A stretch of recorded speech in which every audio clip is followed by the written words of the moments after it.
In this design, we really start to maximize the time spent not having fun. Here we use a similar technique to what we used in order to maximize the high score, to maximize the time spent in the stage. Once this room loads, a P-switch activates and Mario almost becomes crushed by an evil muncher. His only chance to survive here is by entering the pipe.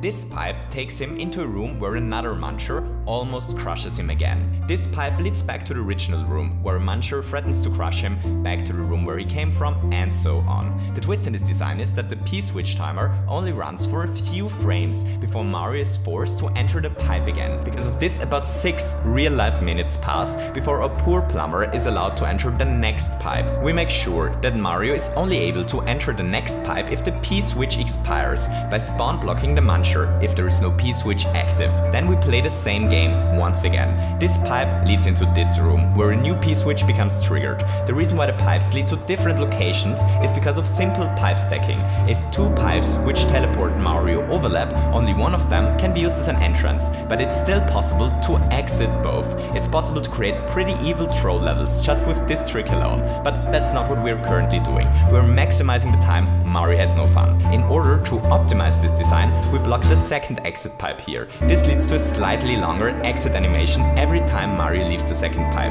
and most importantly, does not activate the in-game timer, which means the P-switch does not activate. Now, in-game time passes only for the few frames before Mario is forced to enter the pipe again. Because of this, the P-switch takes about 13 minutes to expire. Once Mario endured this horrific part of the stage, he has to do the exact same thing again. Then once again, but this time the pipe isn't blocked, and once he endured this, he's finally allowed to beat the stage. Beating this takes about 38 minutes. That's more than 4 times the time spent not having fun than in our previous design.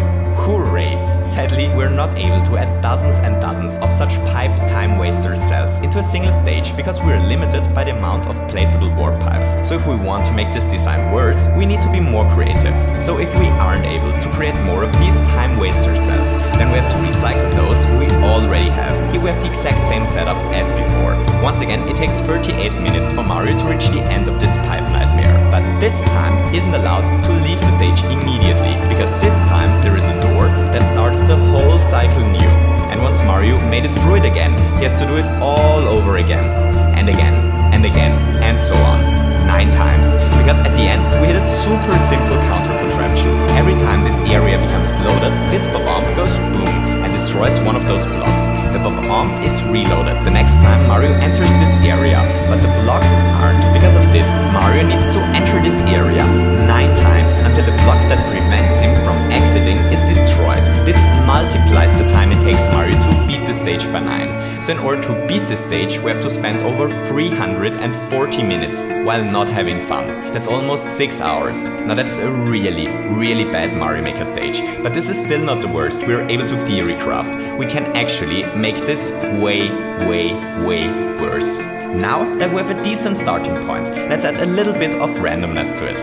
Okay, so we have the exact same setup as before. We have the 38 minutes time waster pipes, we have a counter which forces us to do this 9 times in a row, and then we have 50 hammer bro randomizers in a row. We give Mario a star for this part so that the random hammers don't pose any threat. I'm trying to create the worst level possible, not to be sadistic. Once a hammer bro is loaded, it is random whether he moves to the right or to the left. It's basically a coin flip. If a hammer bro moves to the right, Mario is able to pass. If he moves to the left, however, a muncher drops down and it becomes impossible to beat the stage. The chance for a hammer bro to not make the stage unbeatable is 50%. We have 50 such hammer bro randomizers in a row. So each one of these 50 hammer bros has to move to the right for the stage to be beatable.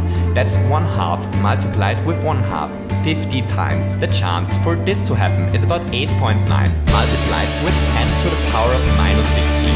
So now a player has to endure the 6-hour setup we previously discussed, and then he or she has a chance of basically nothing to be able to beat the stage. If the player wants to give it another try, the 6-hour setup has to be played through again, only to once again have an insanely small chance to beat the stage. So it's not possible to calculate the exact amount of time it takes to beat beat the stage, since there is now random number generation included. But we can estimate it. We can calculate how many tries are needed, that we can be 90% sure one of the tries results in a stage that can actually be beaten. Those are about 2.6 multiplied with 10 to the power of 15 tries. Don't forget that every 10th player is going to need more tries than that. So all that's left is to calculate how much time that many tries would take. Here's the result. About 1.8 trillion. Just to be clear here, those aren't minutes nor hours, those aren't even days, those are years. So if you want to be 90% sure that you're able to upload the stage, you'd have to expect to spend a little less than 2 trillion years not having fun. And before someone asks, yes, I factored leap years into the calculation. So that is the worst Super Mario Maker level I was able to come up with. A stage where every try consists of about 6 hours of doing nothing, and it requires quadrillion of tries in order to beat it. As a side note, if we define the hardest possible Super Mario Maker stage as the level that requires the most amount of tries to beat it, then this stage would be the hardest one as well. Just to be clear here, it's not that the stage is technically unbeatable, it's just not doable before the Earth crashes into the sun. I have to admit I had a lot of fun maximizing the least amount of fun with this one.